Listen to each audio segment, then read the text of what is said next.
So what we have here is the grain bag. It has finished steeping, and so I've taken it out and put it in a strainer just to allow it to drip down, and we've pressed it down a little bit. I will remove this from the pot now. Gary, can you give a close-up of this, what this is looking like? So this is our beginning of our brew. So what we'll be doing is we will be adding this malt extract, all 2 cans. This is the sugar, and this is what the yeast will feed off of. This is pretty thick, syrupy stuff. I'm just going to pour it in there. And I'll have to scrape it out.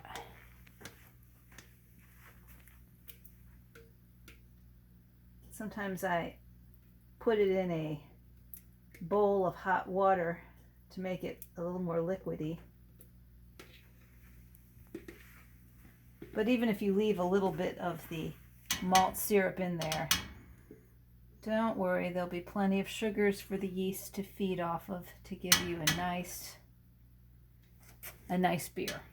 Now, the alcohol content is really dependent upon how much sugar you put in there. So more sugar, more alcohol. It's not so much the fermenting time. So that's pretty much spent there.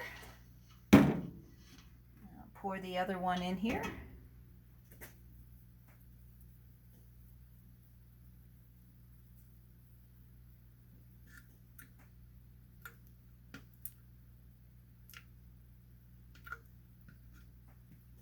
It's like maple syrup or corn syrup. And this India Pale Ale that I'm making will probably come out to about 5% alcohol, which is a decent amount. It's not too bad. I will be doing primary and then secondary fermentation, and I'll be doing dry hopping. And I'll explain more about the dry hopping and why we're doing that a little later. And we got a good amount of malt back in there, so we'll keep scraping it out until we get most of it out of there. Okay, a little bit more. Okay. This one too that seems to have a little more malt syrup. That's okay. It's on very low. So there we go. So this is not the end of the sugar that we'll be adding to this. We also have the dry malt extract that I will be adding to this. Okay.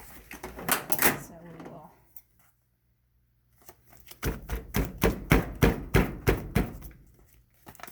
cut that open. Now I'm not too concerned about these scissors because all of this is going to be boiling in a short amount of time. I'm not concerned about the scissors having any sort of mold or other yeasts on there. Add that in there.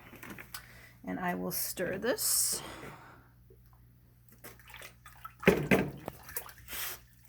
Now I'm going to turn up the heat. And I will stir this until things are basically dissolved. I'm going to bring this to a boil. And it's going to come to a nice rolling boil. And we'll let this boil for a good 45 minutes. Okay.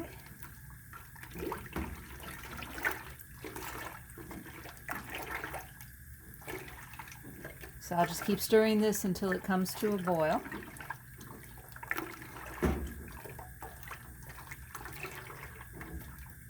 And then we'll add our first amount of hops.